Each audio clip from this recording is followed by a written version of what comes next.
এদিন এটা দুখীয়া মানুহে জকাই বাবলৈ গৈ দিনৰ দিনটো জকাই বালে কিন্তু এটা শিঙৰা মাছৰ বাহিৰে সি একো নাপালে শেহত সি তাকে ঘৰলৈনো খাবৰ মনেৰে বাচিবলৈ ধৰোতে শিঙৰাই মাত লগালে ককাই মই শিঙৰাৰ ৰজা তই মোক নেখাবি মই তোৰ সদায় গৰুটো ৰখি দিম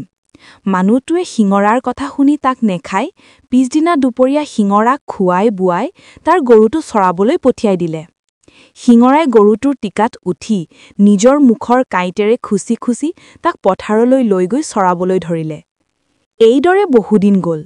এদিন শিঙৰাই গৰুটো চৰাবৰ নিমিত্তে অৰণ্যৰ ফাললৈ লৈ গৈ অৰণ্যত এটা মুখ মেলি পৰি থকা ৰাক্ষস দেখিবলৈ পালে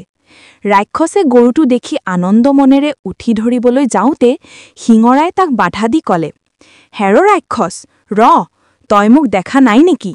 যদি তই মোক বলে পাৰ তেহে মোৰ গৰু চুবি নহলে তোৰ ফালে আজি আধ্যা ৰাক্ষসে হে অকণমান শিঙৰাটোৰ এনে মতমতনি দেখি হাঁহি তাক মুহাৰি মাৰিবৰ মন কৰি হাতেৰে ধৰোতে শিঙৰাই তাৰ হাতত বিষ কাইটেৰে বিন্ধি দিলে তেতিয়াই ৰাক্ষসৰ হাতখনত চেংচেঙিনী ভকভকনি উঠিল ৰাক্ষসে সহিব নোৱাৰি তোক যিহেকে লাগে তাকে মই দিম তেওঁ মোক তই এৰি দেও এই বুলি কোৱাত শিঙৰাই কলে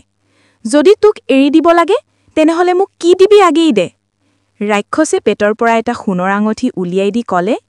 এই আঙঠিটো কলপাত এখনত থৈ ভালমতে সেৱা শুশ্ৰূষা কৰিলেই আঙঠিটোৰ গুণত তোৰ ঘৰ দুৱাৰ সকলোবোৰ সোণৰ হৈ পৰিব আৰু সোণ ৰূপেৰে ঘৰ উপচি পৰিব গিৰিহতে তেতিয়াই শিঙৰাৰ লগত নিজৰ জীয়েকক কেঁচা পাণ কেঁচা তামোল কাটি বিয়া দিলে এইদৰে বহুদিন গ'ল এদিন শিঙৰাই মনে মনে নৈ ঘাটত মুঠটো থৈ মানুহ হৈ গা ধুবলৈ ধৰোতে শিঙৰাৰ ঘৈণীয়েকে দেখি লৰালৰিকৈ মুঠটো আনি জুইত পুৰি পেলোৱাত শিঙৰা গুচি সি বৰ থুলন্ত পুৰুষ হৈ পৰিল তেতিয়া সকলোৱে মহা আনন্দেৰে ৰজাৰ দৰে থাকিবলৈ ধৰিল